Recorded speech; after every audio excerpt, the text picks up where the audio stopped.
J'ai déjà vécu une attaque de panique au milieu de la nuit, avec une douleur intense au ventre. J'avais l'impression que je n'allais pas survivre. Depuis, j'ai peur que cela se reproduise et j'évite certains endroits pour éviter d'avoir une nouvelle attaque.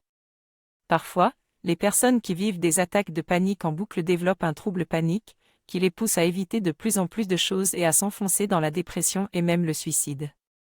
Une attaque de panique est l'impression qu'il y a un danger imminent, accompagné de manifestations de stress extrême, comme des palpitations, et de pensées négatives. La rencontre d'une situation similaire à celle qui a provoqué la première attaque peut faire remonter la panique. Le corps retient les informations de l'environnement qui lui donnent cette impression de danger, ce qui peut engendrer des peurs évitées par la suite. Il est également possible que les symptômes physiques associés à la panique augmentent la peur, créant ainsi un cercle vicieux. Pour éviter cela, certaines personnes développent des stratégies d'évitement ou de distraction pour éviter que leur panique ne s'empire. Cependant, ces stratégies peuvent empirer leur trouble panique à long terme. J'ai appris que les attaques de panique peuvent être causées par des sensations étranges ou des situations qui nous font paniquer.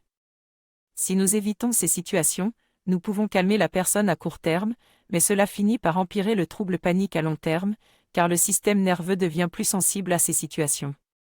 De plus, cela peut avoir des conséquences négatives sur notre vie en limitant nos activités.